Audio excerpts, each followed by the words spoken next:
Hello, people of the internet. Today we're going to go over my least favorite books from every month of 2023. I don't like to tear down books. That didn't work for me because there's a human being behind every one of these, and I know they're passionate. They work super hard to make these books a reality. And that being said, I want to try to be like constructive criticism, but I feel like I'm just gonna be word vomiting my feelings. I know there's an audience for every book that I'm holding in my hands, but I was not part of that said target audience at all. I would say go for it if any of these books sound like something you'd be interested in. Don't knock it till you try it. I also want to say that you will notice that pretty much all these books fit into the male romance genre. I have been in 2 decades era of fantasy, and it has come to a point where I have decided I shall branch out into other genres. And so the year of 2023 was me deep diving into romance, particularly of the male variety. I am now in a deep, dark cave of this genre, and I have yet to crawl my way out. Let's get into it. January's pick is From Neverland. I have read my fair share of Peter Pan retellings. They range from Hook falling in love and finding his happy ending to Pan literally just being a malicious being who likes to get kids killed. And this particular retelling follows the tale of Peter Pan and Captain Hook falling in love. Essentially, Peter and the Lost Boys have left Neverland. They have grown up. Peter has no recollection of his past. Neverland is being consumed by darkness, so Hook's idea is to come and find Peter, bring him back, and somehow save Neverland. I'm gonna say that the ratings of this book are pretty high on Goodreads, like over 4. I cannot say I have the same opinion. I just remember this book being very hard to get through. I think it was a culmination of the story and the relationship feeling cringy and not believable. I couldn't get into the Pan-Hook dynamic, and I think this can be done well, but this one, I didn't click with it. I also think it was kind of meant to be an enemies to lovers situation, but it felt more like insta-love, and I don't hate insta-love because I think there are situations where it's done very well, but from my perspective, this was not one of them. I felt kind of like I was reading one of those cringy early YA romances, but with smut. So yeah. In February, we have Field of Scars. This book follows 2 princes, one has become a king, who were childhood friends. They want to be together, but they have to overcome a lot of shit to achieve that outcome. I remember trying to get through this book, and it was just a very confusing plot. It seemed very disjointed and all over the place. It was like very fast cuts between things. I was confused as to what was going on, which part of the story we were in. The writing style overall just wasn't for me, and I was skimming by the end of this book because I just wanted it to end. It was just so hard.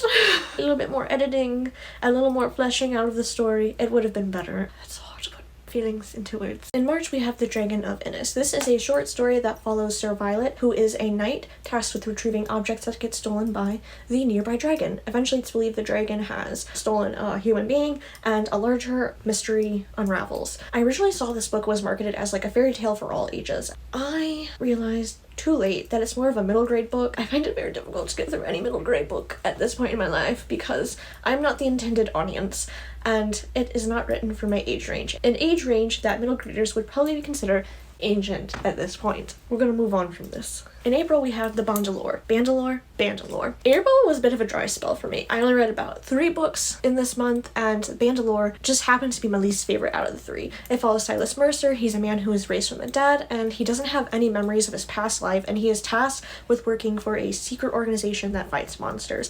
However, Silas realizes that this secret organization isn't what it seems to be, and he falls in love with the coworker at the same time. Ladies, we love a multitasker. I actually enjoyed this book, and I plan on finishing the series eventually. I just enjoyed the other 2 books I read this month more. In May, we have Knox. Knox follows Lucas, a man who is currently dying of a terminal illness. One night, Knox invades his home, claiming that he's there to save him from monsters known as Anubis. This is another book that's rated quite highly on Goodreads, and I listened to the audiobook, but I didn't particularly like the narrator, and the story was just wild out of left field for me. Since this book falls into the sci-fi genre, which is not something I really venture into, it just wasn't for me. Overall, there were just so many wild things happening in this book that just seemed crazy. say. There were just moments where I sat down, I paused the audiobook, and I seriously asked myself, what the fuck am I reading? Needless to say, I don't think I'm going to complete this series. In June, we have Mighty Quill. This book is a roommates to lovers by awakening story that follows a normal human and a shifter.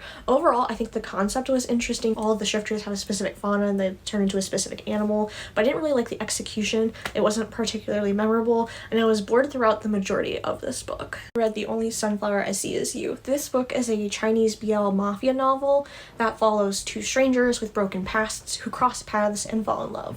It contains elements of obsessive love and loyalty between two men who, within their spheres of existence, shouldn't work together. I don't know if you've ever been a teen girl scouring the internet, reading illegal translations of BL manga, but reading this book captured that essence of finding something that could be good and juicy, but ended up being really bad because the translation kind of made no sense. I think there was just a language barrier, and that's what made the story not work for me. It seemed disjointed, the wording was odd, it was kind of confusing at points, and if I remember correctly, this book also has an mpreg subplot, but I don't remember there being any explanation as to whether this is some kind of Omegaverse world, just because that was thrown out of left field. It was weird. I just want an explanation. I originally found this book because someone on Book Talk was talking about it, so I think there is a loyal following for it. It was not something I was into. In August, we have The River's Edge. It's a short story that follows two men, one who's an enforcer and overall dangerous human being, and then a random young guy. They both essentially wake up next to a river and they try to find their way back to civilization.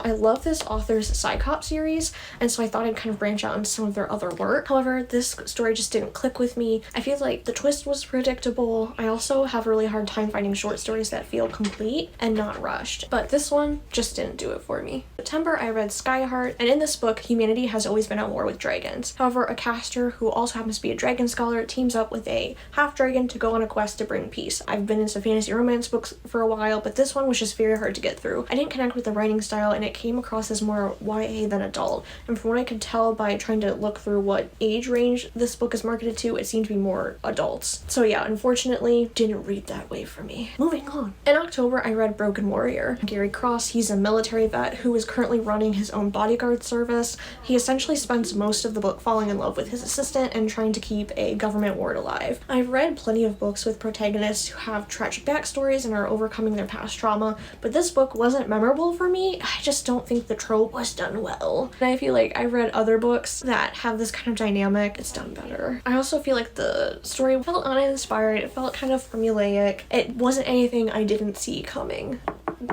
I do not recommend this book.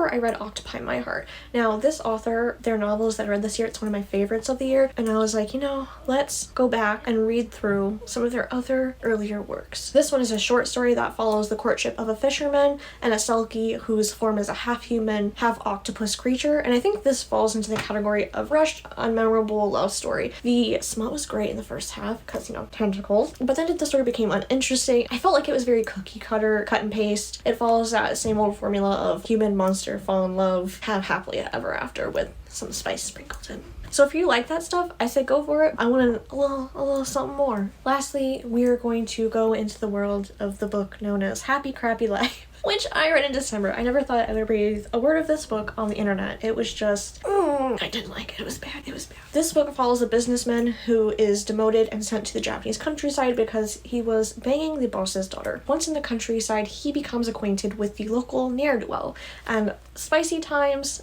ensue. I honestly felt like this story was ridiculous. I needed to bleach my eyes out after having read it. Can't believe I actually spent money on this book. 90% of the physical BL I've purchased has not been what I'd call great. I'm still questioning whether this is supposed to be a comedy. I don't think I will ever touch this series again with a 10-foot pole.